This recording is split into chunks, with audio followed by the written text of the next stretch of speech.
The porcelain plate slipped through Sofia Martinez's trembling fingers at exactly 8:47 p.m.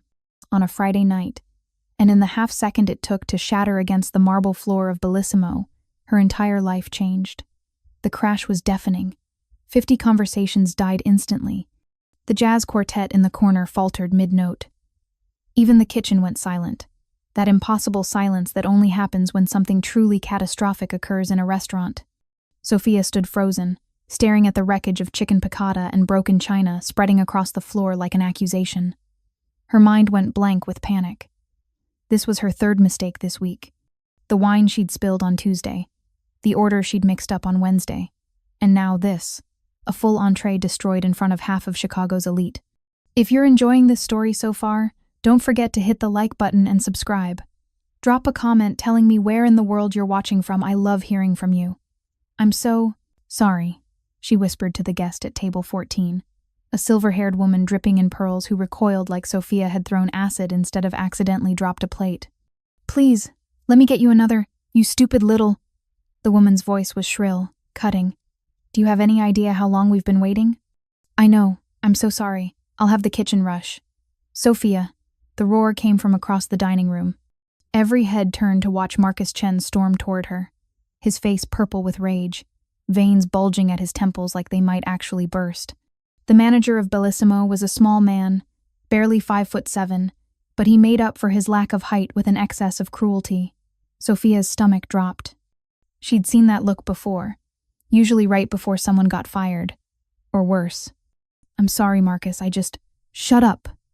His hand shot out and grabbed a fistful of her dark hair at the base of her skull, yanking her head back so violently that tears sprang to her eyes. You clumsy, worthless. Pain exploded across her scalp. Sofia gasped, her hands instinctively reaching up to try to pry his fingers loose, but his grip was iron. He started pulling her away from the table, away from the shocked diners, toward the back hallway where the bathrooms and storage rooms were located, where there were no cameras. Marcus, please. Sofia stumbled, her sensible black flat sliding on the polished floor as he dragged her. I'll pay for it. I'll work extra shifts, just please. You'll do whatever I tell you to do, he snarled, his breath hot and sour against her ear. I'm so sick of your mistakes. Every single night you screw something up. Well, not anymore. We're going to have a little chat in the back about your future here. Or lack thereof. The dining room remained frozen. Sofia caught glimpses of faces as Marcus hauled her past table after table. Shock, discomfort, pity. But no one moved. No one said anything. They just watched. These wealthy people in their designer clothes. Watched a waitress being assaulted and did absolutely nothing. Except one. Let her go. The voice came from the corner booth, the one tucked away in shadows near the window overlooking Michigan Avenue. It was quiet, almost conversational, but something in its tone made the entire restaurant hold its breath. Marcus froze mid-step, his hand still twisted in Sofia's hair. She couldn't see who had spoken, could only feel the sudden shift in the room's energy, like the air pressure had changed before a storm. This is a staff matter, Marcus said, trying to sound authoritative, but his voice cracked slightly. I don't need customers interfering with... I wasn't asking. The voice was closer now. Let her go. Now. Sofia blinked away tears and finally saw him. He rose from the corner booth like a shadow taking form, tall and broad-shouldered, maybe 6'2", with dark hair touched with silver at the temples despite looking no older than 35. His charcoal suit was perfectly tailored, the kind of expensive that didn't need labels, and he moved with the kind of fluid grace that suggested violence was always an option, just not the first one. His face was all sharp angles and hard lines, handsome in a dangerous way, with dark eyes that seemed to miss nothing. Right now those eyes were fixed on Marcus's hand in Sofia's hair, and the expression in them made Sofia's blood run cold. This wasn't anger. This was something colder, more precise. This was a man deciding exactly how much damage to inflict. Mr. Vitale. Marcus's voice went from authoritative to terrified in the space of 2 words. His grip on Sofia's hair loosened immediately. I didn't realize you were dining with us tonight. This is just a disciplinary issue with an employee who... You have 3 seconds to take your hand off her. Dante Vitale took another step forward, and Sofia noticed 2 things simultaneously. First, 2 large men in dark suits had materialized from nearby tables, moving to flank him like shadows. Second, everyone in the restaurant seemed to recognize him, and their faces had gone pale. 3. Dante said softly. Mr. Vitale, please, if we could just discuss this. 2. Marcus's hand dropped from Sofia's hair like she'd caught fire. He stumbled backward, hands raised in surrender, his face cycling through expressions too quickly to track. Anger. Fear. Confusion. More fear. 1. I've let her go. See? No harm done. Just a misunderstanding about professional standards and no harm done. Dante's voice dropped even lower, which somehow made it more terrifying. He gestured to Sofia, who was still trembling, one hand pressed against her aching scalp. Does she look unharmed to you? Sofia wanted to say something, to insist she was fine, to not make this worse, but her voice wouldn't work. Her throat was tight with unshed tears and her scalp throbbed where Marcus had grabbed her. Dante's gaze shifted to her for the first time, and Sofia felt the full weight of his attention. His eyes were dark, almost black in the dim restaurant lighting, and for a moment something flickered in them. Not pity exactly, but recognition. Like he saw something in her that others missed. Are you hurt? He asked, his voice gentler now, meant only for her. Sofia shook her head, not trusting herself to speak. Don't lie to protect him. It wasn't a command, just a statement of fact. Are you hurt? My head? She managed, her voice barely above a whisper. But I'm okay. I just need to. You need to go home. Dante turned back to Marcus, and the gentleness evaporated instantly. You're done here. Collect your things and leave. Marcus laughed, a desperate, disbelieving sound. I'm the manager. You can't just... I can. Dante pulled out his phone, made a single call, and said 4 words. Bye Bellissimo, right now. He hung up before anyone could respond. The restaurant seemed to hold its collective breath. Sofia's mind reeled. By the restaurant? Just like that? Who was this man? That's insane. Marcus sputtered, his face going from pale to red again. You can't buy a restaurant with a phone call. The owners would never... The owners, Dante interrupted, his tone suggesting he was explaining something to a particularly slow child, are a holding company based in Delaware that's been trying to unload this property for 6 months. They've been asking $2.3 million. I just offered $3 million cash, closing in 48 hours. By Monday morning, I'll own every brick in this building. He stepped closer to Marcus, and the manager actually cowered. Which means by Monday morning, you'll be trespassing if you're still here. Dante's voice was silk over steel. So I suggest you leave now, before I lose what little patience I have left. You can't do this, Marcus said, but it sounded more like a plea than a protest. I have rights. I have a contract. I'll sue for wrongful termination. Sue away. Dante's smile was cold enough to freeze blood. I have lawyers who eat lawsuits for breakfast. And Marcus?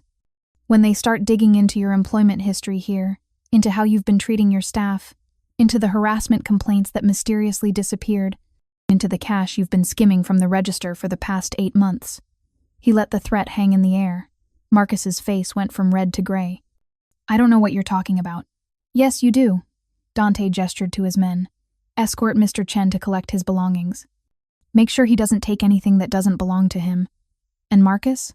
If I ever hear about you working in this city again, if I hear about you laying hands on anyone else, I'll make sure every restaurant owner in Chicago knows exactly what kind of man you are. The 2 bodyguards moved in, and Marcus's bravado finally crumbled completely. Please, Mr. Vitale, I have a family. I need this job. You should have thought of that before you assaulted your employee in front of 50 witnesses.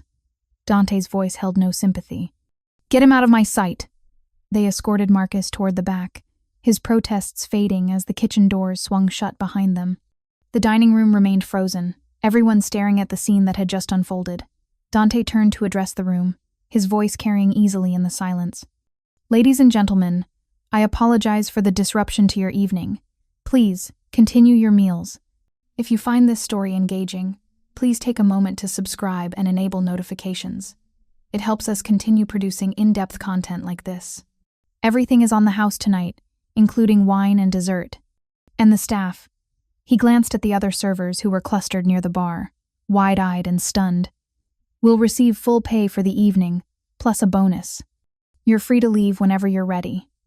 Then he turned back to Sofia. and his expression softened again in that way that made her chest ache. "You should go home. Take tomorrow off. Actually, take the whole weekend. When you come back Monday, things will be different." "I don't understand," Sofia said, her voice shaking. "Why would you do this? You don't even know me." Something flickered across Dante's face. Pain, maybe? Or memory. "Let's just say I've seen enough people get hurt by those who have power over them. I'm tired of watching it happen." He pulled out a business card, thick and expensive, with minimal text. Just a name and a phone number. "Call me Monday morning. We'll talk about your future here, if you want one." He pressed the card into her palm, his fingers warm against hers for just a moment. "And Sofia, you did nothing wrong tonight. Do you understand me?" "Nothing." Sofia stared at the card, her mind struggling to process what had just happened. This stranger had just bought an entire restaurant because a manager grabbed her hair. It was insane. Impossible. The kind of thing that didn't happen in real life. "I should clean up the plate," she said stupidly, looking at the mess still spreading across the floor. "Someone else will handle it." Dante's voice was gentle but firm. "Go home. Rest. Try not to worry." He turned to leave, his bodyguards falling into step beside him, and Sofia realized she was about to let him walk away without even thanking him properly. "Wait." She took a step forward. Why did you? Who are you?"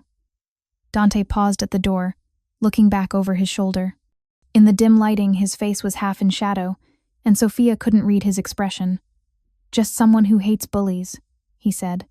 Then he was gone, disappearing into the Chicago night like he'd never been there at all. Sofia stood in the middle of Bellissimo, surrounded by stunned diners and shocked coworkers, holding a business card that read, "Dante Vitale," and wondering what the hell had just happened to her carefully controlled life. The next morning, Sofia sat in her cramped studio apartment in Pilsen, staring at Dante Vitale's business card like it might explode. She hadn't slept. Every time she closed her eyes, she felt Marcus's hand in her hair, heard Dante's cold voice cutting through the chaos, saw those dark eyes looking at her with something that might have been recognition or might have been something else entirely. Her phone buzzed with yet another text from her coworker, Jenna. "Jenna, girl, are you seeing the news? Jenna, Vitale actually bought the restaurant. Jenna, Dante Vitale Jenna. Do you know who that is?" Sofia didn't. She'd tried Googling him at 3 a.m, but the results were frustratingly vague. Real estate investor, restaurant owner, philanthropist, eligible bachelor. Nothing that explained why the entire dining room had gone silent with fear when he stood up. Nothing that explained why he'd just casually bought a restaurant to fire her abusive manager. She pulled up her laptop and tried a more specific search. Dante Vitale Chicago background. The first real result made her breath catch. Vitale family patriarch D's in federal prison. Sofia clicked the article, her heart hammering as she read.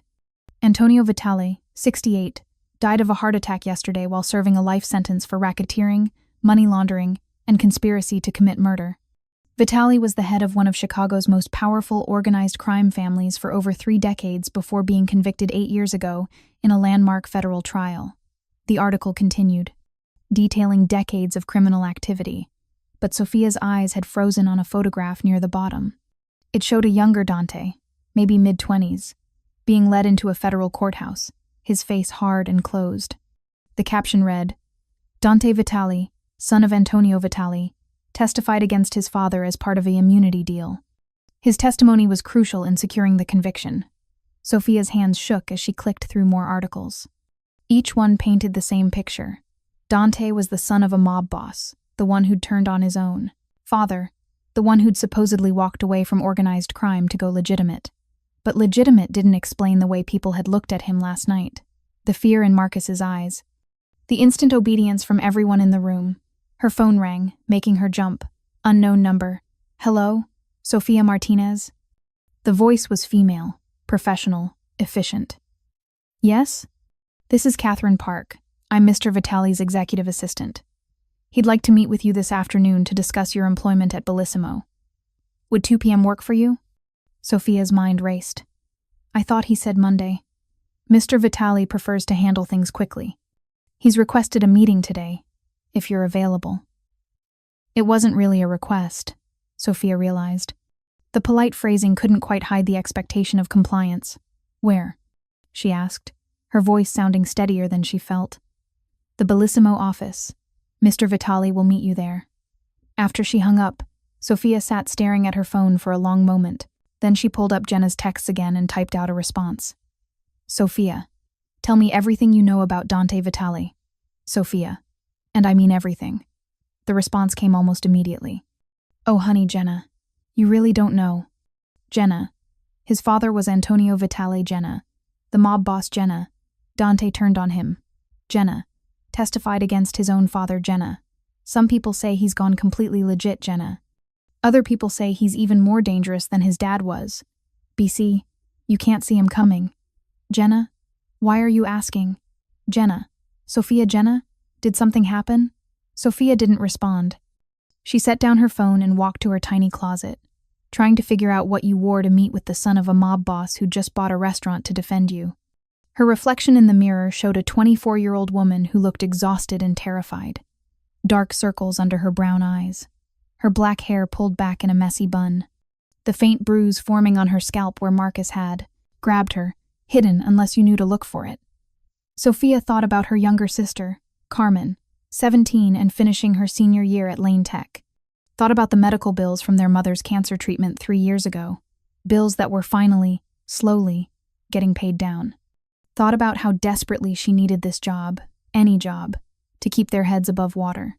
She thought about Dante Vitale's dark eyes and cold voice and the way he'd said, "You did nothing wrong," like he actually meant it.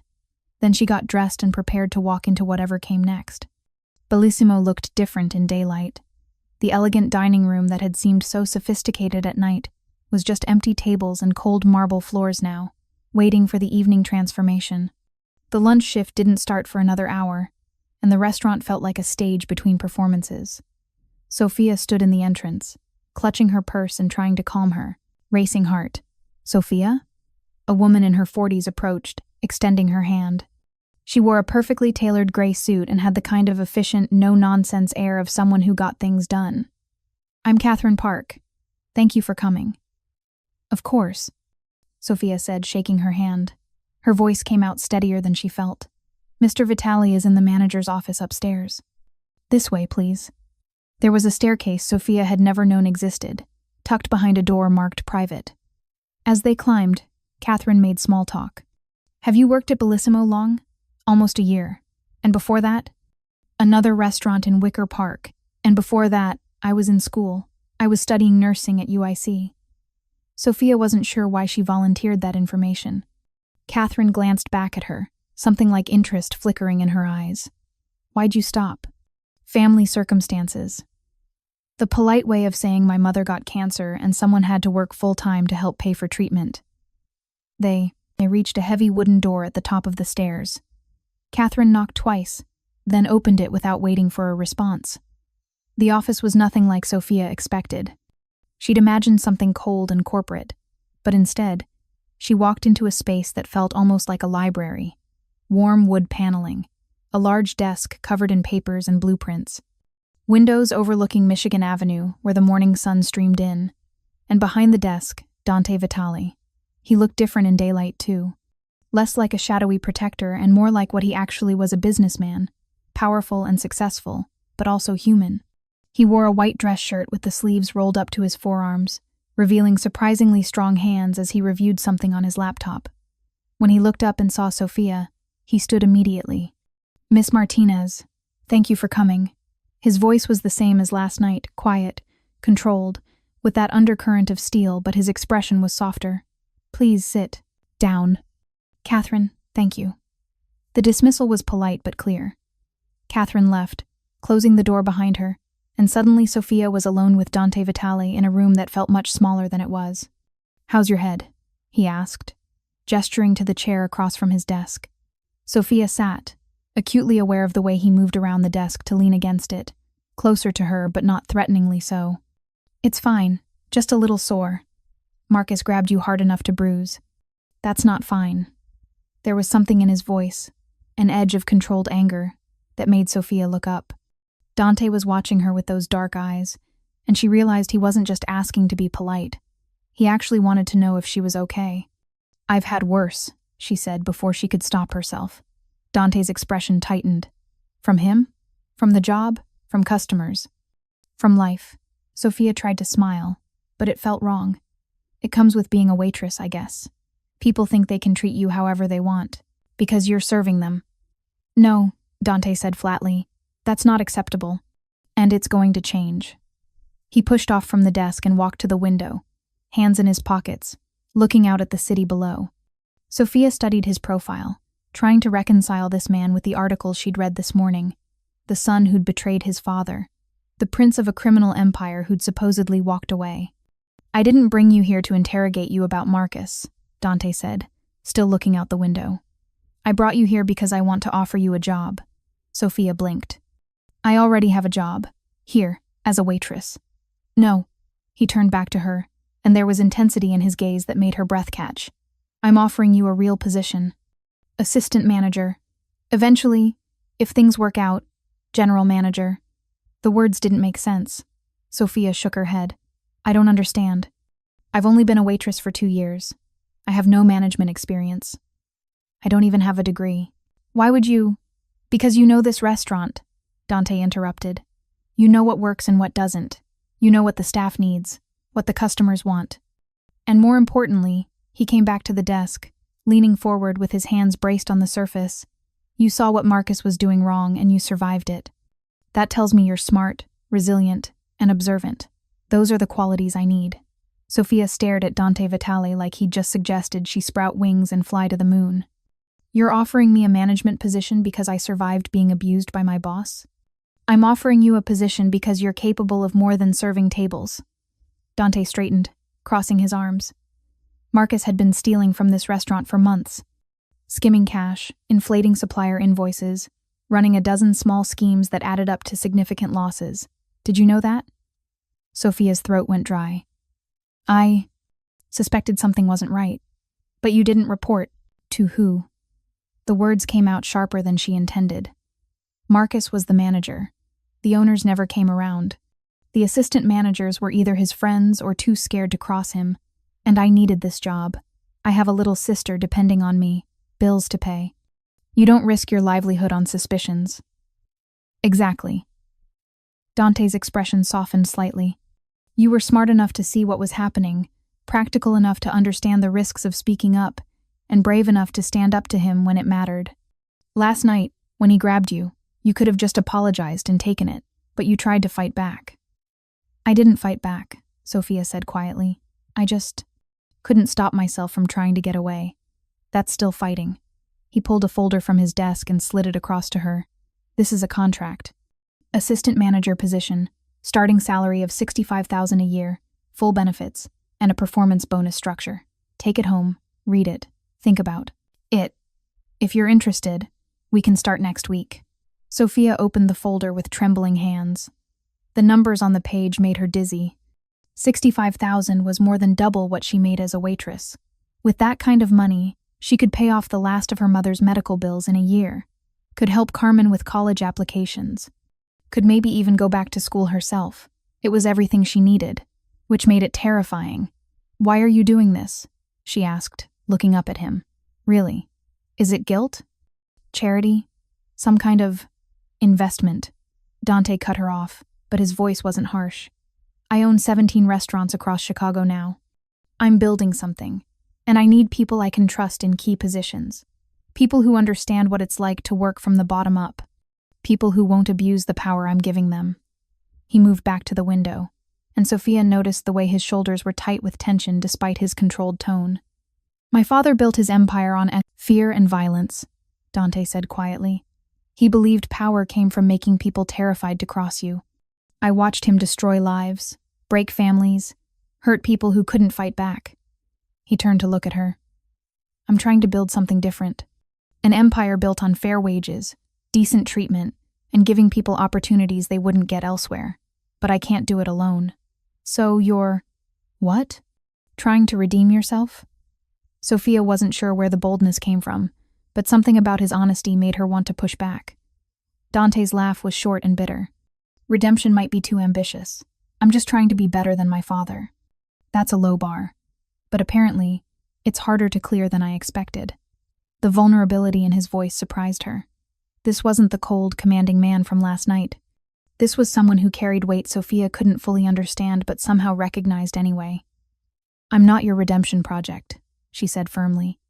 "If I take this job, it's because I earned it, because I'm good at it. Not because you're trying to prove something about yourself." Dante's expression shifted, something like respect flickering in his dark eyes. "Good. That's exactly the attitude I need." He gestured to the folder. "Take it home. Read every word. If you have questions, Catherine's number is on the card clipped to the front. If you decide you want the job, call by Monday morning." Sofia closed the folder, her mind spinning. "And if I don't want it, then you come back as a waitress. Same shifts, same pay, but with a new manager who won't lay hands on you or anyone else. I'm not holding last night over your head, Sofia. You don't owe me anything." The way he said it, calm and matter of fact, made her believe him, which was somehow more unsettling than if he'd been manipulative about it. "I should go," she said, standing up.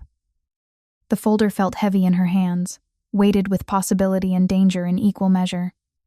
Dante walked her to the door. As he opened it, he paused. "Sofia, one more thing."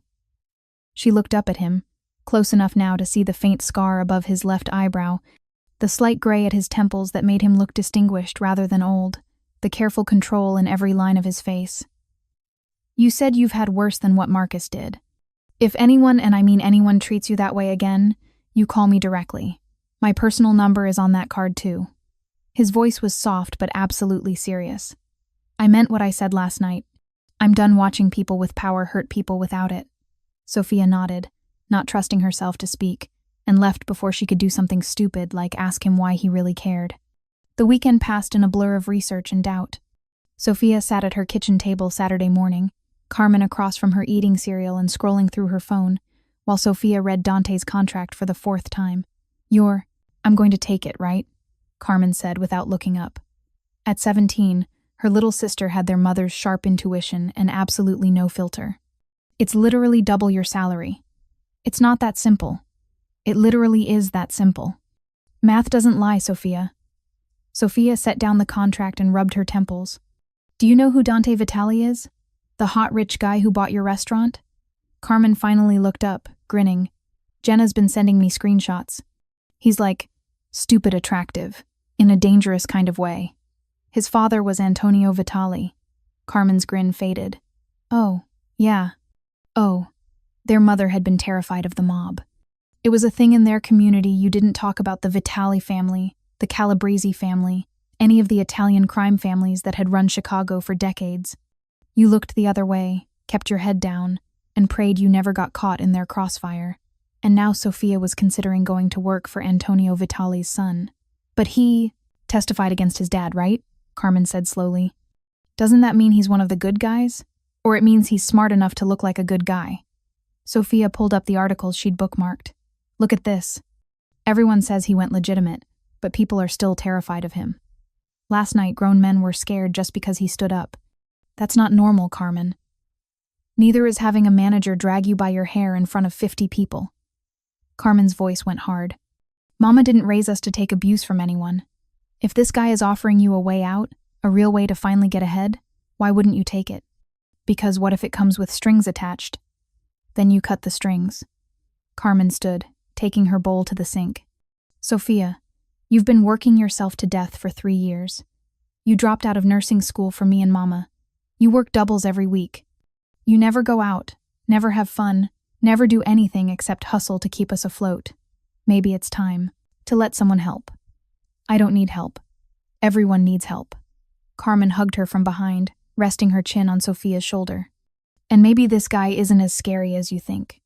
Maybe he's just someone who saw you getting hurt and wanted to do something about it." After Carmen left for her weekend shift at the library, Sofia pulled up Dante's contact card and stared at his personal number. Before she could overthink it, she typed out a text. "Sofia, this is Sofia Martinez. I have questions about the contract." The response came in less than 30 seconds. "Dant, call me. Easier to discuss." Her finger hovered over the call button for a solid minute before she pressed it. He answered on the first ring. "Sofia," just her name, but the way he said it, calm, patient, like he'd been expecting her call, made her stomach flip. I have concerns, she said, trying to sound professional. I'd be worried if you didn't. What do you want to know? Sofia looked down at the notes she'd made. The performance bonus structure. It says I get quarterly bonuses based on restaurant performance metrics, but it doesn't specify what those metrics are. Revenue growth, customer satisfaction scores, staff retention, and operational efficiency. His answer was immediate. I'll have Catherine send you the detailed breakdown. But essentially, if the restaurant does well, you do well. I believe in incentivizing success. And the clause about immediate termination for conduct unbecoming of the position, that's pretty vague. What exactly constitutes anything Marcus was doing? Dante's voice went harder. Theft, harassment, abuse of power, or anything else that hurts the staff or the business. But Sofia, that clause is there to protect the people working under you, not to give me arbitrary power to fire you. If I wanted you gone, I'd just let you walk away now. This is a real opportunity. Sofia took a breath. Why me, though? You could hire anyone, someone with actual management, experience, an MBA, connections. Why offer this to someone you met once? There was a long pause. Then, can I be honest with you? Please. Last night when I saw Marcus grab you, I saw my mother. His voice was quiet now, stripped of its usual control. She worked as a seamstress when I was a kid, before my father's business took off. Her boss was a bastard who thought he owned her because he paid her wages. He'd yell at her, insult her, sometimes worse, and she took it because she had a son to feed and bills to pay and no other options. Sofia's chest tightened.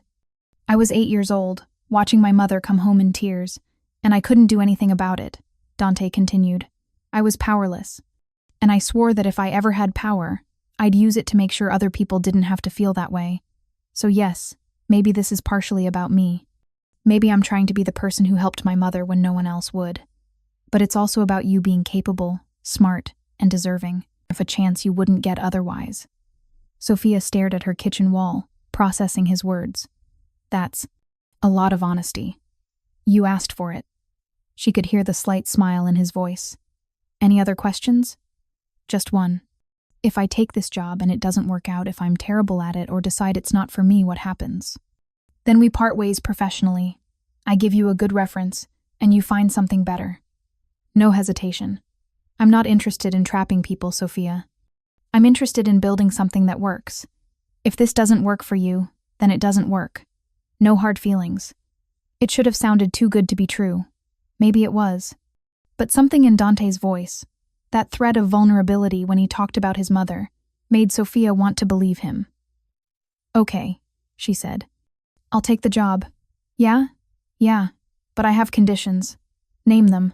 I want to keep waitressing 2 shifts a week. I need to stay connected to the floor, understand and I want to say in hiring my replacement for those shifts. Done. What else? I want weekly one-on-ones with you for the first 3 months. If I'm going to learn this business, I need access to someone who knows what they're doing. Agreed. Anything else? Sofia thought about Carmen's words. About cutting strings if necessary. If I ever feel like this job is compromising my integrity or putting me in a position I'm uncomfortable with, I can walk away. No notice required, no penalties. Absolutely. Dante's voice was firm. Sofia, I need you to understand something. I'm not my father. I don't operate through fear or coercion. If at any point you feel unsafe or uncomfortable, you leave. No questions asked. Then I guess I'll see you Monday morning. I'll have Catherine set up your office. And Sofia? He paused. Thank you for taking a chance on this. After she hung up, Sofia sat in her quiet apartment and wondered what the hell she'd just agreed to. Her phone buzzed with a text from Jenna. Jenna, did you take the job? Sofia, how do you even know about the job? Jenna, Catherine called asking for references. Jenna, I told her you were amazing, obviously, Jenna. So did you? Sofia, yes. Jenna, okay, but also be careful, Jenna. Vitale is like Jenna. Complicated Jenna. People are scared of him for reasons. Sofia stared at that last message for a long time before responding. Sofia, I know, but I'm tired of being scared. Monday morning arrived too quickly. Sofia stood outside Bellissimo at 8 a.m., wearing the only professional outfit she owned, black pants and a white blouse that felt simultaneously too formal and not formal enough. Her stomach churned with nerves. The restaurant looked different, empty, peaceful almost. Through the windows, she could see Catherine inside, talking to someone Sofia didn't recognize. Before she could reach for the door, it opened. "Sofia," Catherine smiled, warmly. "Perfect timing. Come in. Let me show you your office." "Your office." The words felt foreign. Catherine led her through the dining room and up the private staircase, but instead of going to Dante's office, they stopped at a smaller door Sofia hadn't noticed before. "This was storage, but we converted it over the weekend." Catherine opened the door. "What do you think?" The office was small but bright, with a window overlooking the street, a clean desk with a new computer, and bookshelves that were currently empty but felt full of possibility. On the desk sat a nameplate, Sofia Martinez, assistant manager. "It's perfect," Sofia breathed. "Dante wanted you to have your own space. He's big on that, everyone having a place that's theirs." Catherine gestured to a schedule printout on the desk. "You're meeting with him at 9 for orientation." The previous assistant manager, before Marcus ran them off, left these operational manuals, and I took the liberty of ordering you some management books that should arrive later this week. "Thank you." "Really?" Catherine's expression softened. "Can I give you some advice?" "Please." "Dante Vitale is a good man who carries a heavy name. People will judge you for working with him. They'll make assumptions about what kind of person you must be, what compromises you must be making. Don't let them get in your head." She smiled. "Judge him by his actions, not his father's reputation. And trust your gut if something feels wrong. It probably is." Before Sofia could respond, footsteps sounded on the stairs. Dante appeared in the doorway, wearing dark jeans and a black Henley that was somehow more intimidating than his suit had been. He looked younger like this, less like a corporate businessman and more like someone dangerous trying very hard to be civilized. "Good, you're here." His eyes met Sofia's, and something passed between them. Relief, maybe. "Ready to get started?" "Ready as I'll ever be." "Catherine, can you give us the room?" After Catherine left, Dante leaned against the doorframe, arms crossed. "Nervous?" "Terrified," Sofia admitted. "Good. Fear keeps you sharp." He pushed off the frame. "Come on." First lesson in restaurant management. The kitchen is where everything actually happens. He led her down to the kitchen, which was already bustling with prep cooks and sous chefs getting ready for lunch service. The head chef, a burly man named Tony, who Sofia had always been slightly afraid of, looked up when they entered. "Tony, this is Sofia Martinez." "She's our new assistant manager." Tony's eyebrows rose. "The girl from Friday night?" "The one Marcus." "Yes." Dante cut him off smoothly. "Sofia knows this restaurant from the floor up.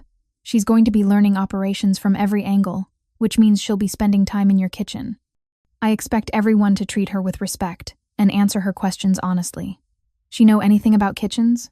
Tony asked skeptically. "I worked dish pit in my last restaurant," Sofia said before Dante could answer. "And I helped my mother cook for our family of 6. I know my way around a kitchen." Tony's expression shifted to something like approval. "Good. Can't stand managers who've never held a knife. You want to learn, you start by understanding how this place actually works." For the next 3 hours, Dante walked Sofia through every aspect of the restaurant's operations. The kitchen prep stations, the walk-in coolers, the dish pit, the storage areas. He introduced her to every staff member by name, and Sofia was startled to realize he actually knew them. Knew the dishwasher's daughter was sick. Knew the line cook was saving for culinary school. Knew the hostess was a nursing student. "You memorized all of this?" Sofia asked as they climbed back upstairs. "It's not memorization. It's paying attention." Dante held open the door to his office. "People work harder when they know you see them as humans, not just labor." My father never understood that. He thought power came from being distant, untouchable, but real power comes from connection. In his office, Dante pulled out a thick binder. "This is everything you need to know about how I run my restaurants. Operational procedures, HR policies, financial management, crisis protocols. It's a lot, but you don't need to absorb it all at once." Sofia flipped through the binder, noting the meticulous organization. "You wrote all of this?" "Most of it." Catherine helped with the HR sections. He poured 2 cups of coffee from a carafe on the side table. I learned early that if you want something done right, you build the systems yourself. Where did you learn restaurant management? Sofia asked, accepting the coffee.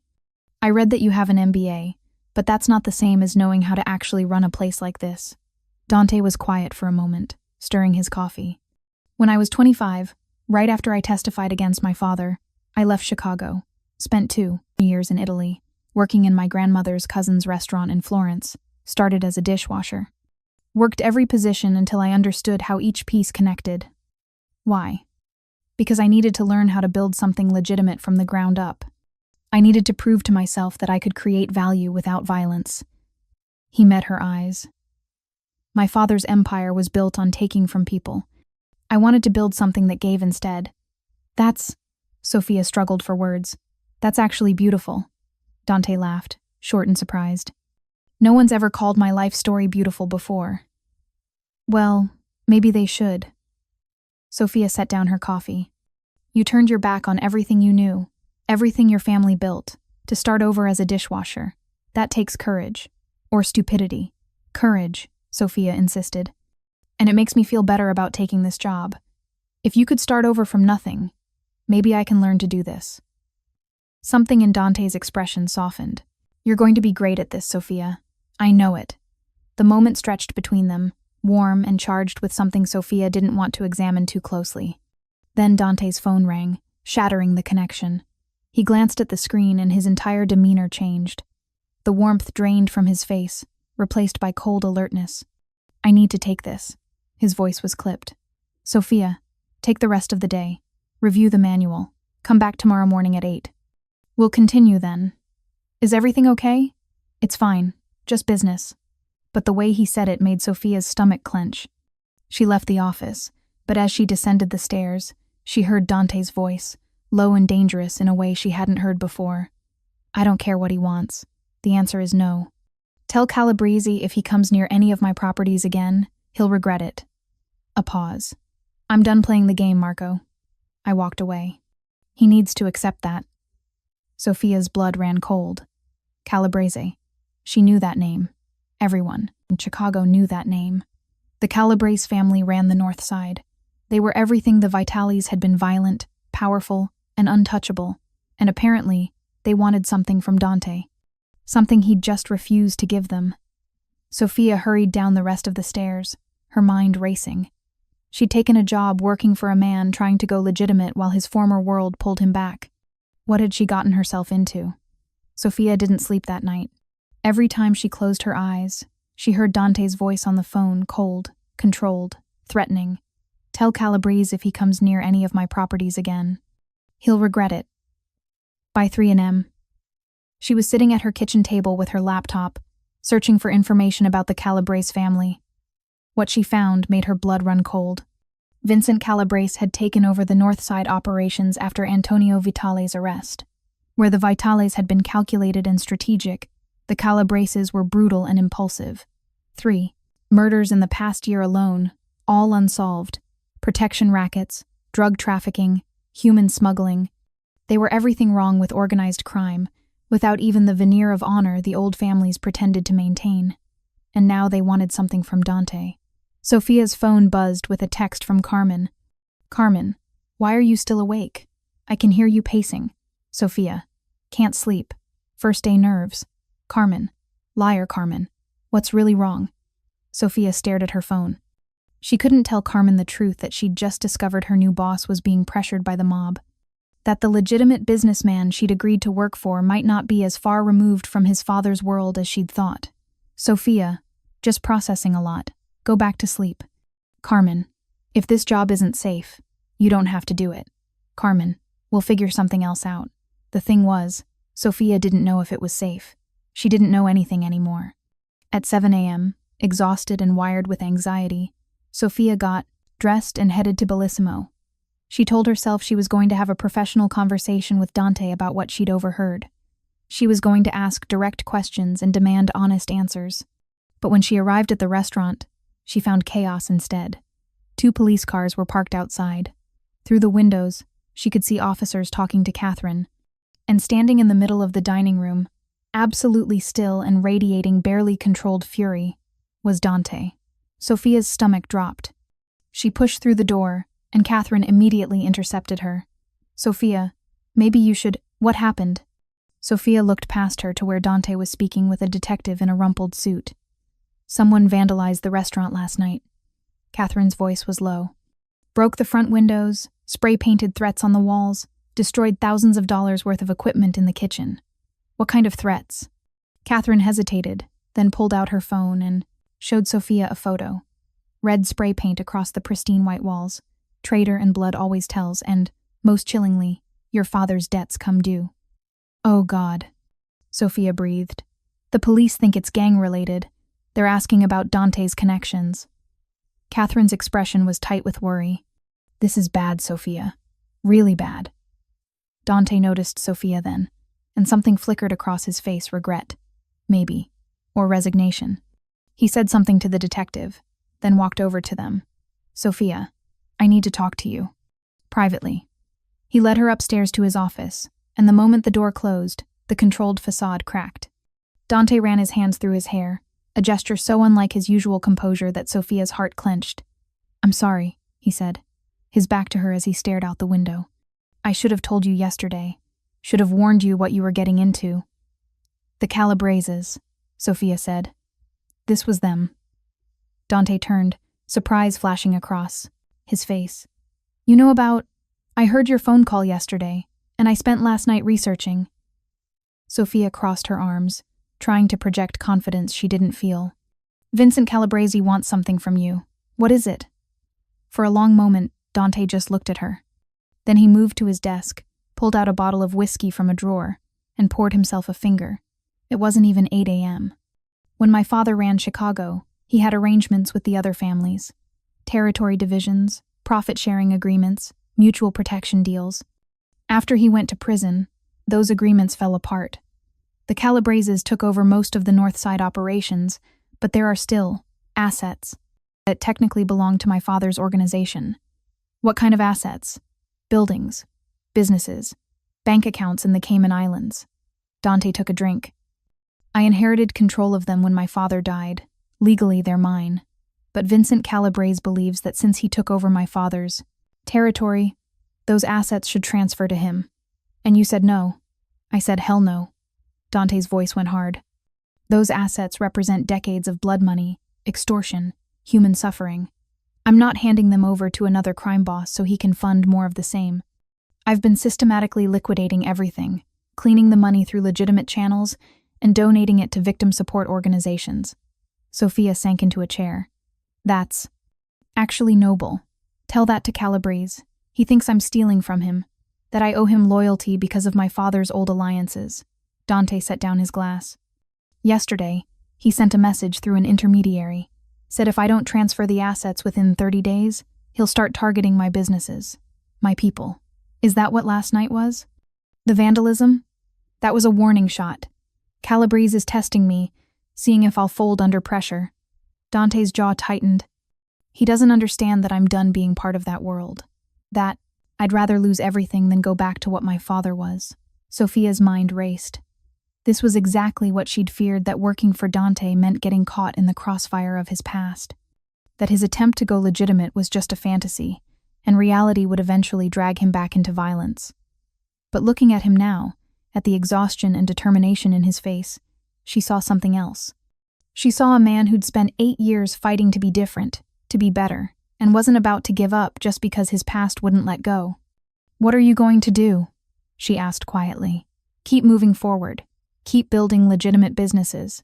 Keep refusing to play by their rules." Dante met her eyes. "But Sofia, I understand if you want to walk away from this job. This isn't what you signed up for. If you want out, I'll write you a check for 3 months severance, give you a glowing reference, and you never have to see me again."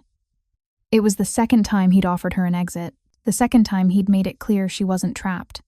Sofia thought about Carmen, about the bills, about the safer path of finding another waitressing job somewhere far away from mob wars and threatening graffiti. She thought about her mother, who'd always taught them to avoid trouble, to keep their heads down, to never get involved with dangerous men. Then she thought about Dante standing up for her when Marcus grabbed her hair. About him spending 2 years as a dishwasher to learn how to build something honest. About him donating blood money to victim support organizations instead of pocketing it. "No," she said. Dante blinked. "No? I'm not walking away." Sofia stood, moving to stand beside him at the window. Below, the police were finishing up, the forensics team packing away their equipment. "You took a chance on me when you didn't have to. You're trying to build something good in a city that wants to keep you in a box marked mob son. I'm not abandoning that just because it got complicated. Sofia, this could get dangerous. Everything worth doing is dangerous." She turned to face him. "Besides, you said you wanted to build an empire on fair treatment and second chances. Well, I'm giving you a second chance to prove that's not just talk. Don't make me regret it." Something in Dante's expression shifted, surprise melting into gratitude, then into something warmer that made Sofia's breath catch. "You're either very brave or very stupid," he said, but there was no mockery in his voice. "I've been called both." Sofia smiled despite the situation. "So what's our next move?" You said I'm assistant manager. That means when the restaurant faces problems, we face them together. So what do we do about Calabrese?" Dante studied her for a long moment. Then he pulled out his phone and made a call. "Marco? I need you at Bellissimo in 20 minutes. And bring the files on the Calabrese organization. All of them." He paused. "Because I'm done playing defense. It's time we remind Vincent exactly why he should fear the Vitale name." After he hung up, Sofia raised an eyebrow. "I thought you were done with that world." "I am. But that doesn't mean I've forgotten how it works." Dante's smile was sharp and cold. "My father taught me that power comes in many forms. Violence is the crudest. Information is much more elegant." 20 minutes later, Marco arrived, the same man who'd been one of Dante's bodyguards Friday night. He was built like a wall, with graying hair and a face that suggested he'd seen too much. He carried a leather briefcase that he set on Dante's desk. "This is everything?" Dante asked. "Everything we have on Calabrese operations. Financial records, property holdings, personnel files," and Marco glanced at Sofia. "Evidence of activities that would interest federal prosecutors." "Good." Dante opened the briefcase and pulled out folders. "Sofia, you're going to learn something today. Something they don't teach in business school." "What's that?" "How to go to war without firing a shot." For the next 3 hours, Sofia watched Dante orchestrate what could only be described as a systematic dismantling of Vincent Calabrese's organization. He made calls to federal contacts, people he'd worked with during his father's trial, prosecutors who owed him favors. He leaked information to financial investigators about money laundering operations. He tipped off health inspectors to code violations at Calabrese-owned restaurants. "You're destroying his business," Sofia said, watching him work with ruthless efficiency. "I'm exposing his illegal operations to legal scrutiny." Dante didn't look up from his laptop. "There's a difference. I'm not ordering anyone killed or threatened. I'm just making sure the law applies equally to everyone, including Vincent Calabrese. That's surprisingly ethical for a mob war." "It's not a mob war. It's a businessman defending his property using legal channels." Dante finally looked at her. "This is what I meant about building something different. My father would have sent men to kill Calabrese. I'm sending evidence to the FBI." Marco cleared his throat. "Boss, there's one problem. Calabrese won't just take this lying down. When he realizes what you're doing, he'll escalate.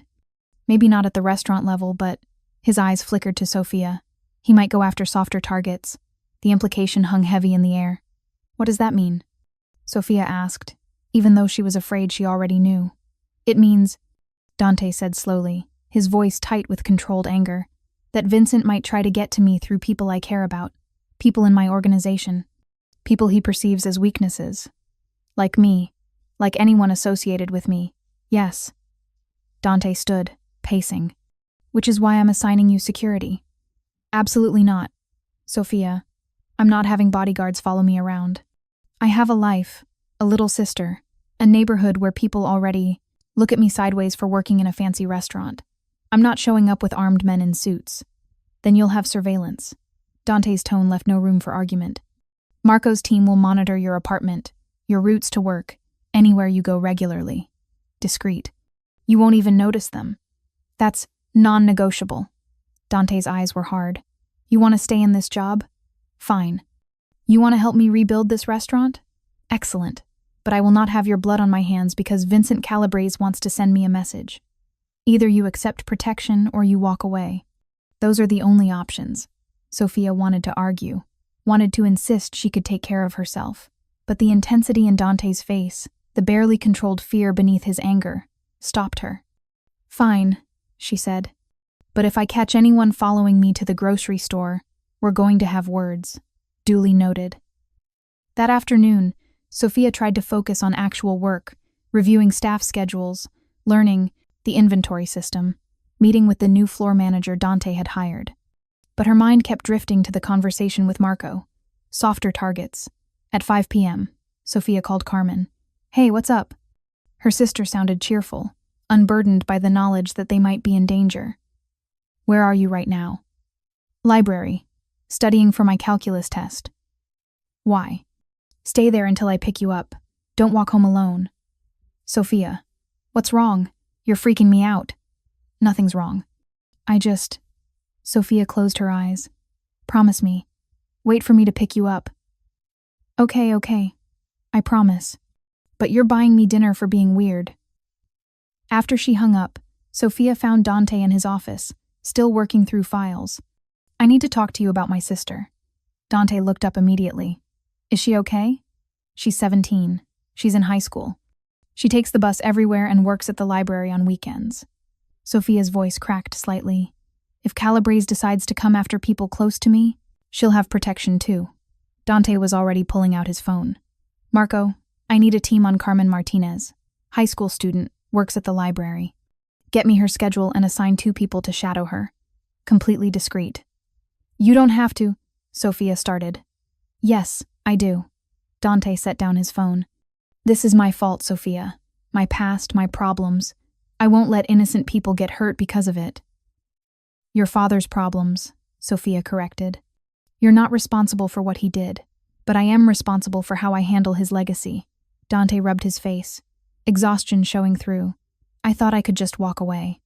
Build legitimate businesses, donate the dirty money, and eventually everyone would forget that Antonio Vitale ever had a son. But they won't forget. And men like Vincent Calabrese won't let go. Sofia moved around the desk, surprising herself with her boldness. She placed her hand on Dante's shoulder, feeling the tension coiled there. Then we make them let go, she said. You said your self-information is more powerful than violence, so we outthink them, outmaneuver them.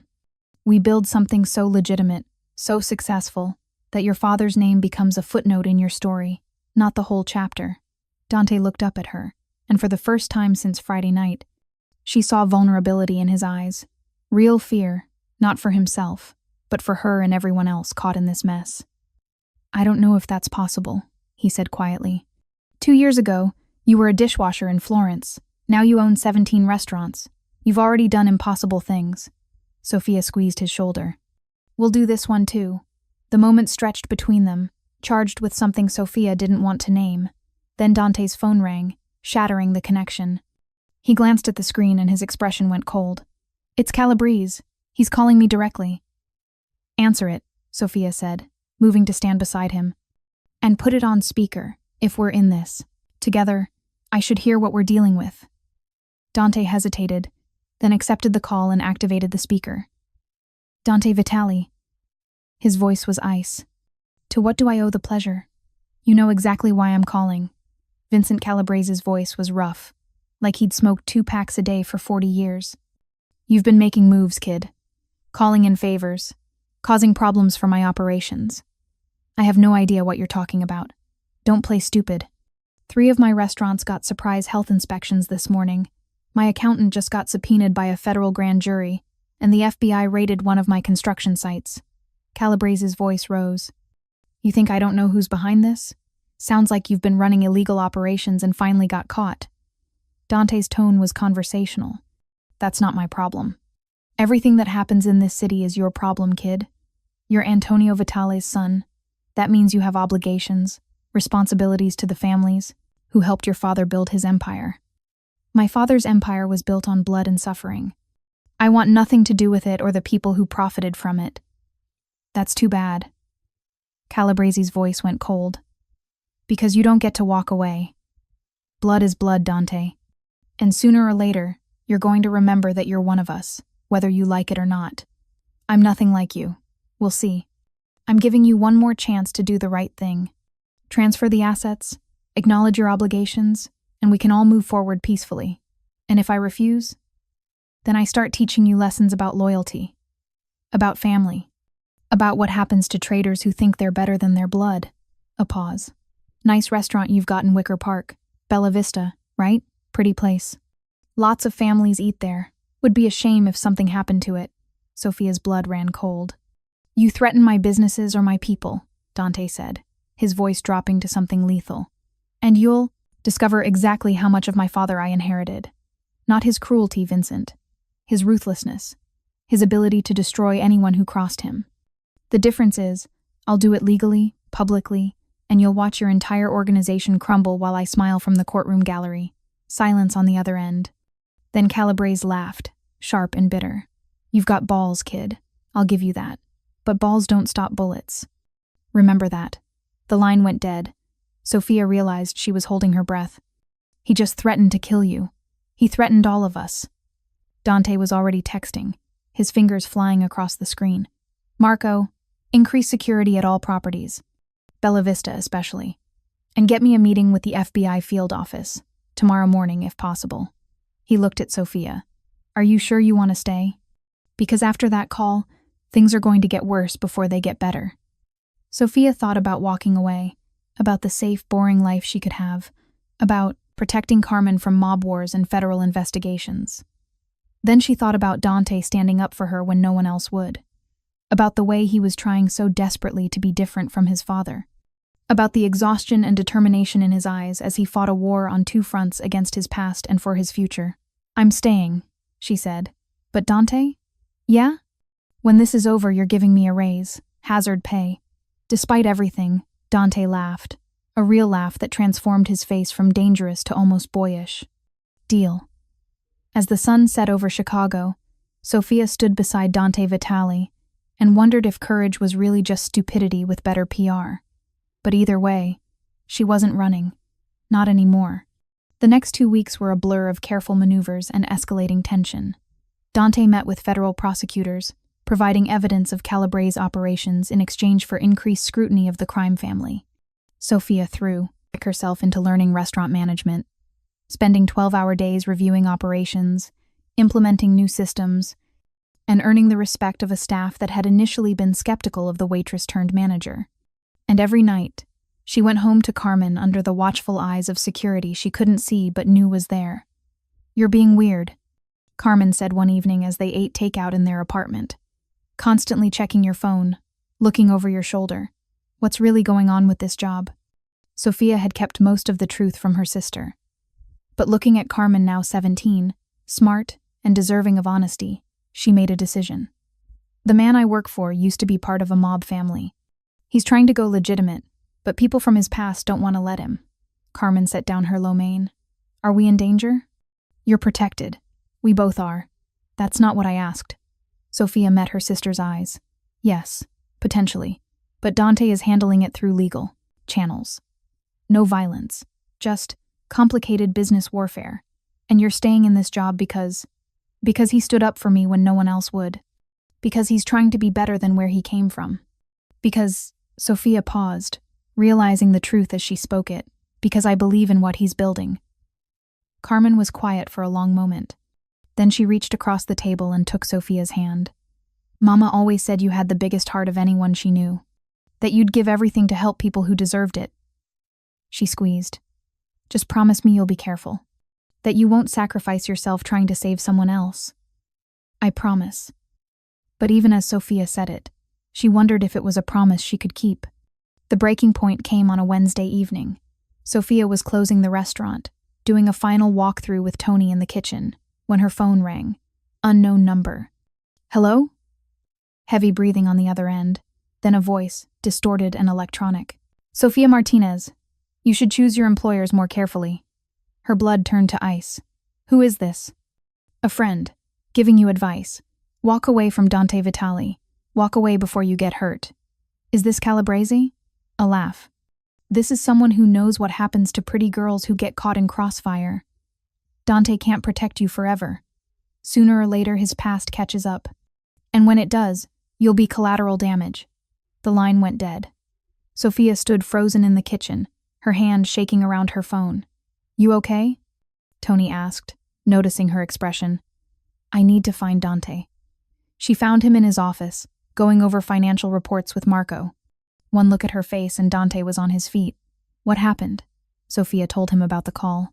With each word, Dante's expression grew darker, more dangerous. They called you directly. His voice was barely controlled fury. They have your personal number, which means they've been monitoring her communications, Marco said, grimly. They know where she lives, who she talks to, probably what she had for breakfast. Get her out of here, Dante said immediately. Take her to the safe house in Lincoln Park. Full security detail. And Marco? Find out who made that call. I don't care what it takes. Wait, what? Sofia's head spun. Safe house? I'm not leaving my sister, my apartment, my life because some coward made a threatening phone call. Sofia. No, Dante. This is exactly what they want. They want me scared, running, proving that working for you is dangerous. Well, I'm not giving them that satisfaction. This isn't about satisfaction. It's about keeping you alive. Dante moved to her, his hands gripping her shoulders. They called you, Sofia. That means you're a target. That means they're escalating. I will not let them hurt you because of me. And I will not let them win by making me hide. Sofia met his eyes, seeing the fear there, the guilt, the desperate need to protect her. You taught me that. Real power comes from refusing to be intimidated. So that's what I'm going to do. You're being stubborn. I learned from the best. For a long moment they stood there, close enough that Sofia could feel the heat radiating from Dante's body, see the war in his eyes between wanting to lock her away somewhere safe and respecting her choice. Compromise, Marco said from behind them. Sofia doesn't go to a safe house, but she doesn't stay alone either. She moves in here. The restaurant has apartments upstairs, owner's quarters that Antonio built. They're secure, monitored, and Dante's already living there. Sofia and her sister stay here until this is resolved. No, Sofia and Dante said simultaneously.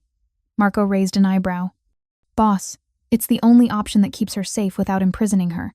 And Miss Martinez, your sister is already being watched. Might as well bring her somewhere we control the environment. Sofia's mind raced. Moving into Dante's building felt dangerous for the entirely different reasons. But the thought of Carmen being vulnerable, of someone calling her next with threats. One condition, Sofia said. Separate apartments. I'm not moving in with you like some kept woman. There are 4 units upstairs, Marco said. Dante has the penthouse. You and Carmen can take the floor below. Completely separate entrances. Dante was still watching her, conflict written across his face. You don't have to do this. Neither do you, Sofia countered. But we're both too stubborn to walk away. So I guess we're stuck with each other. Something flickered in Dante's eyes relief, and something warmer that made Sofia's breath catch. Okay, he said quietly. But we do this right. Full security, protocols for coming and going, and the moment this escalates further, you reconsider. Deal. As Marco left to arrange the move. Sofia and Dante stood in his office, the weight of what they'd just agreed to settling between them. You know what people are going to say, Sofia said quietly. About me moving in here. About us. Do you care? I care about my reputation. I care about people thinking I slept my way into this job. Anyone who knows you knows better. Dante's voice was firm. Dante. And anyone who doesn't know you doesn't matter. Sofia wanted to believe him. Wanted to believe this was just practical security arrangements and nothing more. But standing there, close enough to touch, looking into Dante's eyes and seeing the way he looked at her like she was brave and brilliant and worth protecting, Sofia knew they were crossing a line that would be impossible to uncross. This changes things, she said. Everything was already changed the moment you decided to stay. Dante's hand came up, hovering near her face but not quite touching. The question is, are we changing in a direction we can live with? I don't know, Sofia admitted. But I guess we're going to find out. That night, Sofia packed a bag and explained to a skeptical Carmen that they were temporarily relocating to corporate housing for security reasons. Carmen took one look at the luxury building, at the security guards, at Dante waiting in the lobby. and gave Sofia a look that said, "We are definitely talking about this later." The apartment was beautiful, 2 bedrooms, modern kitchen, floor-to-ceiling windows overlooking the city. It was easily 10 times nicer than their studio in Pilsen. "This is insane," Carmen whispered as she explored. "Are you sure this is just about security?" "Positive. Because that man looks at you like, Carmen. I'm just saying, he's hot, he's dangerous, and he's clearly into you. This is either going to be the best thing that ever happened to you or a total disaster." Sofia watched through the window as Dante spoke with the security team downstairs, his posture tense with responsibility and worry. "Yeah," she said quietly. "I'm starting to think it might be both." Living above the restaurant changed everything. Sofia woke at 5 a.m. to the smell of fresh bread from the kitchen below. She'd lie in bed listening to the sounds of prep cooks arriving, Tony barking orders, the rhythm of a restaurant coming to life. It felt like living inside the heartbeat of something bigger than herself. Carmen adapted faster than Sofia expected. Within 3 days, her sister had charmed every staff member, started doing homework at the bar during slow hours, and somehow convinced Tony to teach her how to make fresh pasta. "Your sister is going to run this place someday," Dante said one morning, watching Carmen laugh with the sous chef while rolling out dough. "She's 17. So? You're 24 and already running half my operations." Dante handed Sofia an espresso. Talent doesn't wait for age. It was moments like this small, domestic, unexpectedly tender that made Sofia's carefully constructed boundaries start to crumble. They'd been living in the same building for a week, and every day she discovered something new about Dante Vitale that didn't match the mob prince's reputation. He cooked when he couldn't sleep, filling the industrial kitchen at 2 a.m. with the scent of his grandmother's recipes. He knew every staff member's birthday and made sure they got the day off. He read constantly philosophy, history, cookbooks, like he was trying to build a new self from borrowed wisdom. And he looked at Sofia like she was the most fascinating thing in his carefully constructed world. "You're staring," she said one evening as they reviewed inventory reports in his office. "I'm observing." "That's a fancy word for staring," Dante smiled. That rare, real smile that transformed his face. "You do this thing when you're concentrating. You chew your bottom lip and tilt your head slightly to the left. It's distracting." Sofia's face heated. "We're supposed to be working." "We are working. I'm working on figuring you out." "And how's that going?" "Poorly." He leaned back in his chair. "Every time I think I understand you, you do something unexpected, like standing up to me in meetings, or completely reorganizing the wine inventory without asking permission first. You hired me to do a job.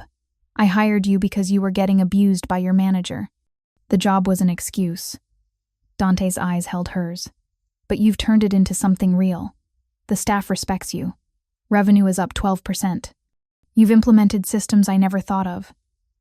You're not just doing a job, Sofia. You're building something." The vulnerability in his voice made Sofia's chest ache. "So are you. Every day, you prove you're nothing like your father. Why can't you see that?" "Because every day, I'm reminded that I carry his blood, his name, his debts." Dante's jaw tightened. "The FBI called this morning.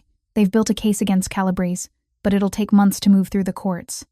In the meantime, he's getting desperate. 3 more of his operations got raided this week. He knows. I'm the one feeding information to federal prosecutors, which means he'll escalate, which means everyone around me is in danger." Dante stood, pacing to the window. "Marco's team intercepted communications yesterday. Calabrese is planning something big, not just vandalism or threats. Something that will force me to either bend to his will or watch people I care about suffer." Sofia's stomach twisted. "What kind of something?" "They don't know yet. But Sofia..." He turned to face her, and the fear in his eyes was raw, unconcealed. "Maybe Marco was wrong. Maybe you should go to the safe house, you and Carmen. Just until this is over." "No, you're not hearing me. This isn't about stubbornness anymore. Calabrese is planning something that targets people close to me. You're living in my building, working in my restaurant. The entire city knows where..." He stopped himself. "Knows where what?" Sofia's heart hammered. Dante's hands clenched, connected, in ways that make you a target. Sofia crossed the office, closing the distance between them. "Then we deal with it together. That's what partners do." "We're not partners." "Not really." Dante's voice was rough. You're my employee. I'm your boss. We have a professional relationship that I'm destroying by caring too much about whether you live or die. You care about all your employees. Not like I care about you." The admission hung between them like a lit fuse. "Sofia, I wake up every morning checking security reports to make sure you're safe. I can't focus in meetings because I'm wondering if you've eaten lunch. Last week when you stayed late reviewing contracts, I sat outside your office for 2 hours just to make sure you weren't alone.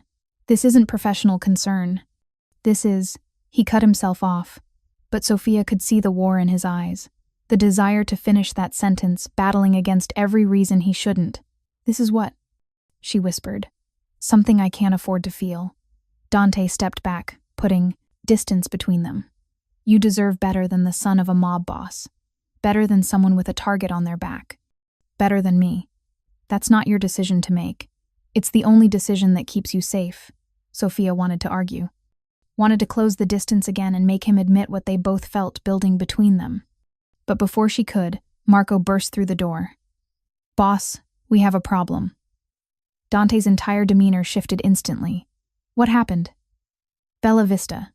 Fire broke out in the kitchen 20 minutes ago. Chicago FD is on scene, but it's bad. They're saying it looks like arson." The color drained from Dante's face. "Casualties?" 3 staff members inhaled smoke. "They're at Northwestern Memorial, stable condition." But Boss Marco's expression was grim. "The fire started in 3 different locations simultaneously. This wasn't accidental. Calabrese is sending a message." Sofia's blood ran cold. 3 people were in the hospital because of this war, because Vincent Calabrese wanted to prove that Dante couldn't protect what was his. "I need to get to the hospital," Dante said, already moving. "Marco, increase security at all other locations immediately. If Bella Vista was the opening move, there'll be more." "I'm coming with you," Sofia said. "No. You're staying here where it's safe. Those are your people in the hospital. My people too." "I'm coming." Dante looked like he wanted to argue, but something in Sofia's expression stopped him. "Fine. But you stay close to me. No wandering off." The drive to Northwestern Memorial was silent and tense. Dante gripped the steering wheel so tightly his knuckles were white, and Sofia could see the guilt eating at him with every passing block. "This isn't your fault," she said quietly. 3 people are hurt because Calabrese wants to get to me. How is that not my fault? You didn't start this fire, but I didn't stop it either." Dante's voice cracked slightly. "I knew he was planning something. I should have shut down the restaurants temporarily, sent everyone home until this was resolved. And then what? Let Calabrese win? Prove that threatening you works? At least people wouldn't be in the hospital." Sofia placed her hand over his on the steering wheel. "Those people work for you because you treat them well. Pay them fairly. Give them opportunities. They'd rather take the risk of working for you than the certainty of working for someone who sees them as disposable. Don't take that choice away from them." Dante's hand turned under hers, fingers intertwining. "When did you get so wise?" "Around the same time I got so stubborn." "Bad influence, probably." "Despite everything," Dante smiled.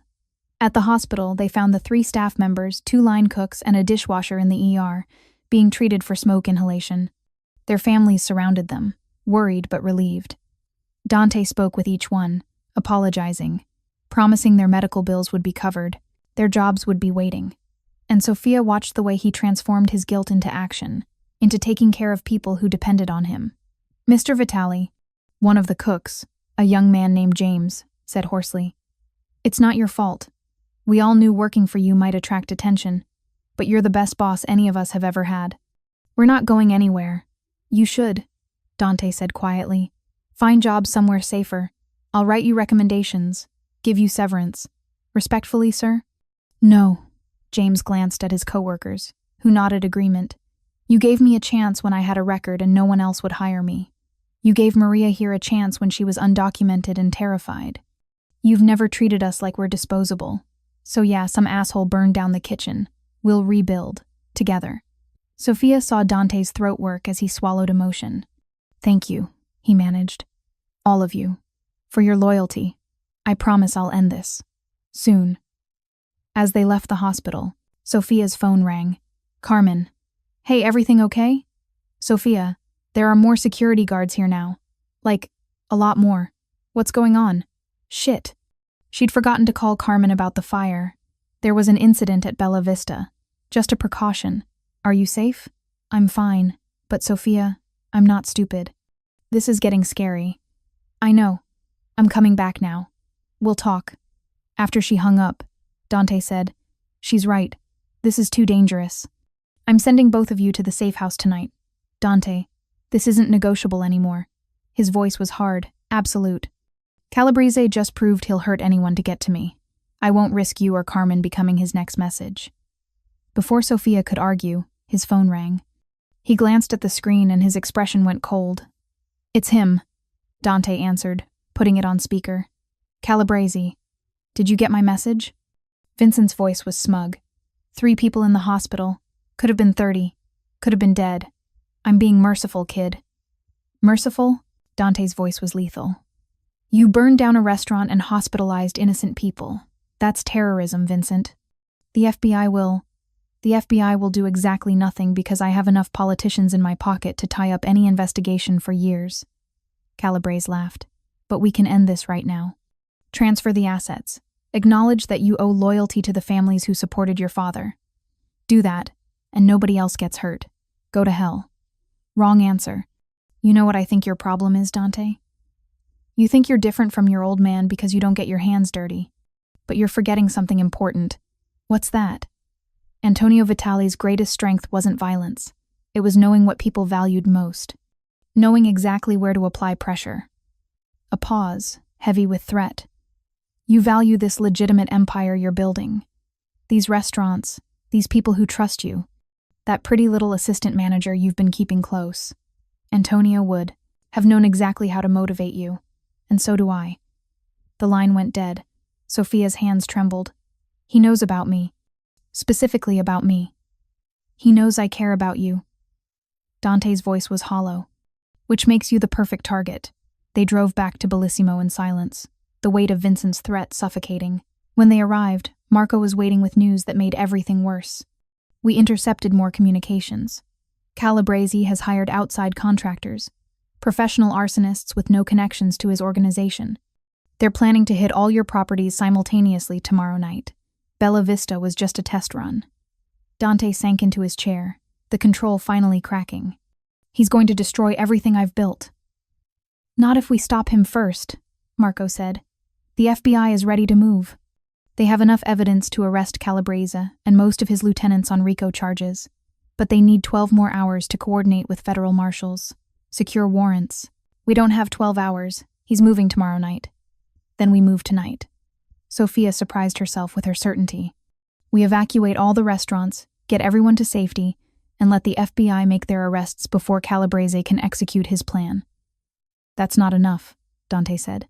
Even if we arrest him, his organization will retaliate. There'll be others who think they can come after me, after everyone I care about. This doesn't end with one arrest. Then we make it end. Sofia moved to stand in front of him. You said your father's strength was knowing what people valued. Well, what does Calabrese value? Power, control, his reputation. Then we destroy all 3, publicly. Sofia's mind raced. The FBI arrests him tonight, that's the legal blow. But we need to destroy his reputation too. Make it so humiliating, so complete, that no one in his organization would dare retaliate. Marco leaned forward. What are you thinking? Every piece of evidence Dante's been feeding, to federal prosecutors, the money laundering, the extortion, the violence we leak it. Not to law enforcement, to the press, to the public.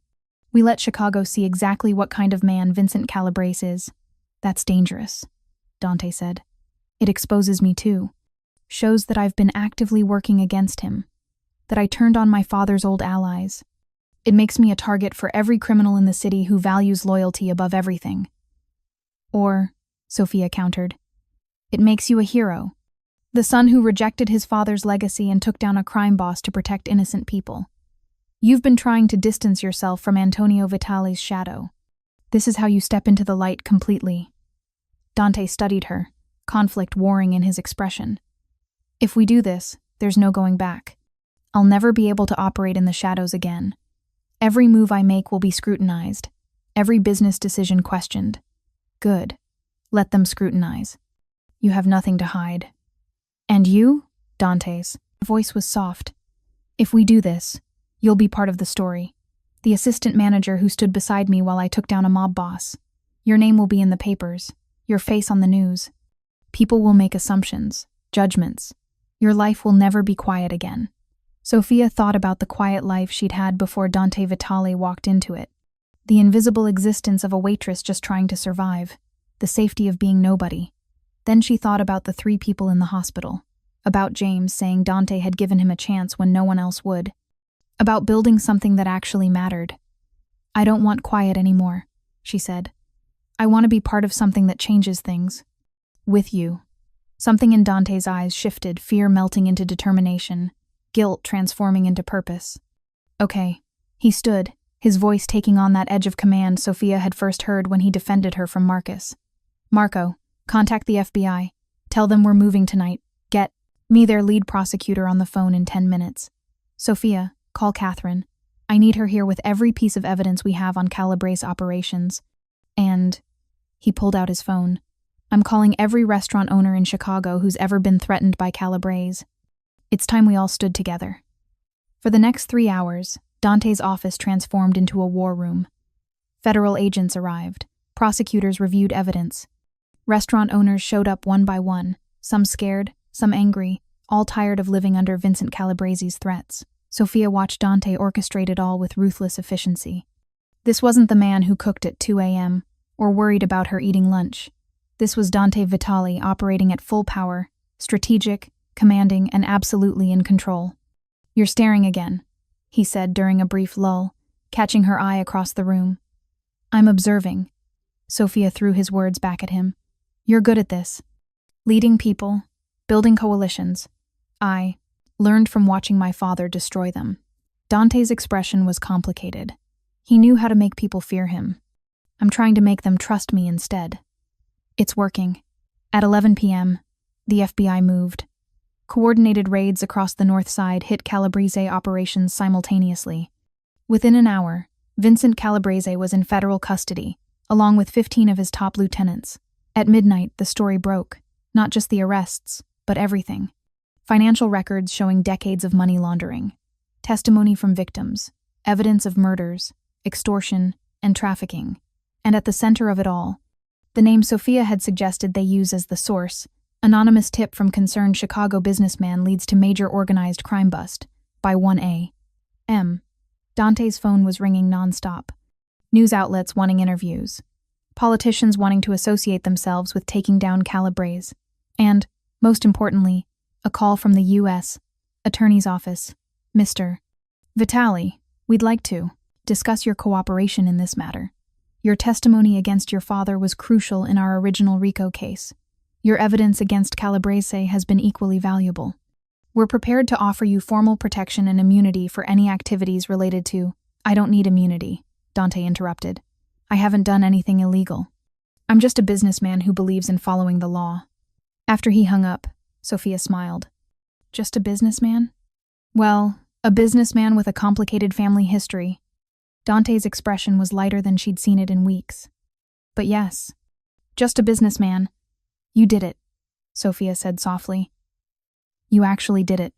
Broke free from your father's shadow. We did it. Dante moved toward her, and suddenly they were standing close enough that Sofia could feel the heat radiating from him. You're the one who figured out how to end this. How to turn my past into something that actually helps people. You believed in me when I didn't believe. In myself. Dante's hand came up, finally touching her face. His thumb traced her cheekbone with heartbreaking gentleness. You stayed when you should have run. You fought when you should have hidden. You're the bravest person I've ever met, Sofia Martinez. Sofia's breath caught. Dante, I know this is complicated.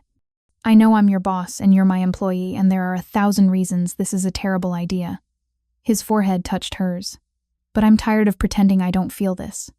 Don't feel you. Feel what exactly? Everything. His voice was rough with emotion. Fear when you're in danger. Pride when you're brilliant. Desire when you're close. Love when you— Sofia kissed him. She'd meant it to be gentle, careful, testing. But the moment their lips touched, something ignited. Dante's hands tangled in her hair, pulling her closer.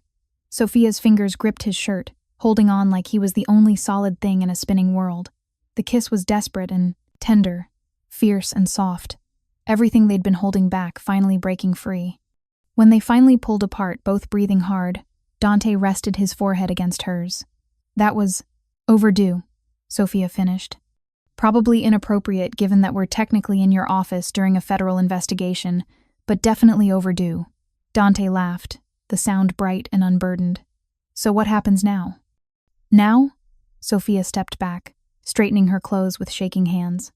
Now we figure out how to run a restaurant empire without letting everyone know the boss is sleeping with his assistant manager. I'm not sleeping with you. Not yet, Sofia said, then watched his eyes darken with desire. But I'm also not going to pretend this didn't happen, or that I don't want it to happen again. Good. Dante pulled her back into his arms. Because I'm done pretending.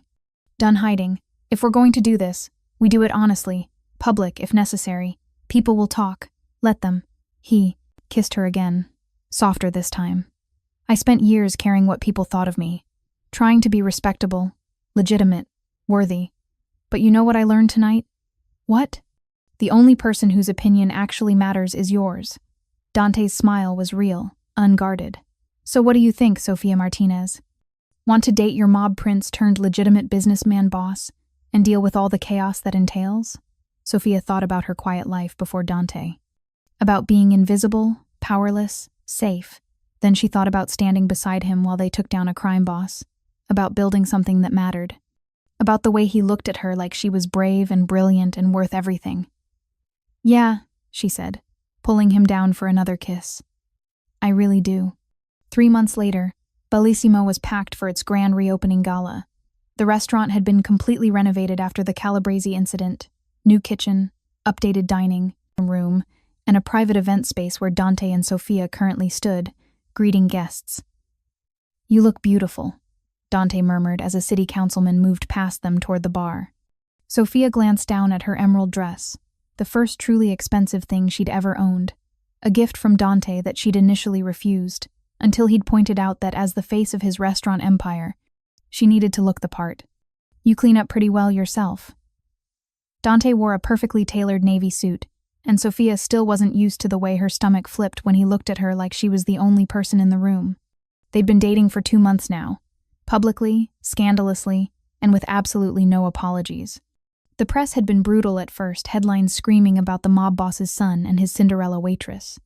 But slowly, as they watched Sofia and Dante rebuild, not just Bellissimo but 3 other restaurants Calabrese had damaged, the narrative shifted.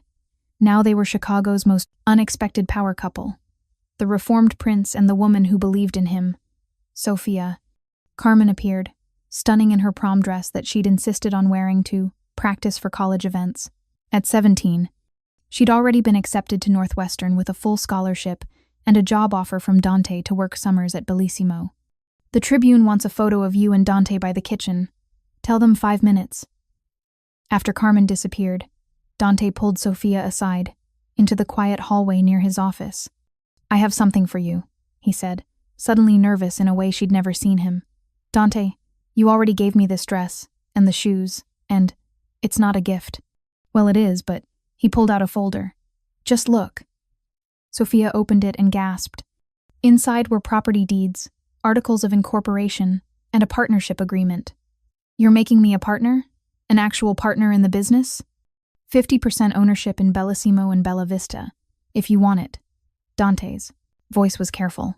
I know we're dating, and this might seem like I'm mixing business with personal, but Sofia, you've earned this. You've transformed these restaurants. Increased revenue by 30%. Created systems that actually work. This isn't about us being together. This is about you being brilliant. Sofia stared at the papers, her eyes burning with tears. 6 months ago, she'd been a waitress getting dragged by her hair. Now she was a business partner in a multi-million-dollar restaurant empire. There's one condition, Dante said, and Sofia looked up sharply. You have to let me take you to dinner. Real dinner, not working dinners or event dinners. An actual date where we pretend we're normal people who don't run restaurants. Sofia laughed through her tears. We've been dating for 2 months. We've definitely been on dates. Not enough. I want more. He pulled her close, his voice dropping to something intimate and vulnerable. I want everything with you. Sofia, this partnership is just the beginning. Beginning of what? Everything. He kissed her softly.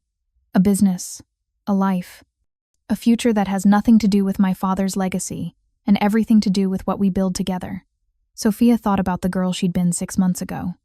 Scared, powerless, just trying to survive. Then she thought about who she was now, partner in a restaurant empire, standing beside a man who'd literally bought a restaurant to defend her, building something that mattered. I want that too, she whispered. All of it. The gala was a triumph. Press coverage was glowing. Guests raved about the food. And when Dante gave a speech thanking everyone who'd stood by him, his eyes kept finding Sofia in the crowd. 6 months ago, he said, his voice carrying across the room, someone told me that real power comes from giving people opportunities, not taking them away. That the best revenge against a cruel legacy is building something kind. He smiled. That person was right, and I'm grateful every day that she was brave enough to believe in what we're creating here. Sofia felt her face heat as every eye in the room turned to her. But she didn't look away, didn't hide. She met Dante's gaze and smiled back. After the gala ended, after the last guest left and the staff cleaned up, Sofia and Dante stood on the balcony overlooking Michigan Avenue. Chicago stretched out before them, glittering and alive. Your father built his empire on fear, Sofia said, leaning against the railing. What are you building yours on? Dante wrapped his arms around her from behind, pulling her back against his chest.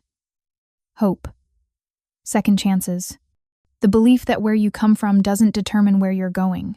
That's a good foundation. I learned it from someone brave enough to take a chance on the son of a going mobster. He kissed her temple. Thank you, Sofia, for seeing who I could be instead of who I was.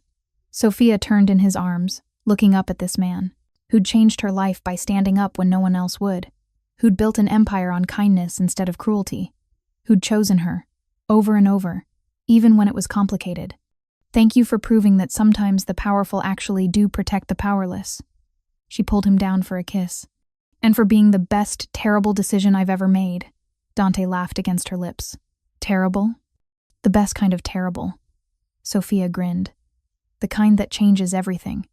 And standing there, overlooking the city that had tried so hard to define them by their pasts, Sofia Martinez and Dante Vitale held each other and proved that some empires are built on violence, but the ones that last are built on love. Epilogue, 1 year later.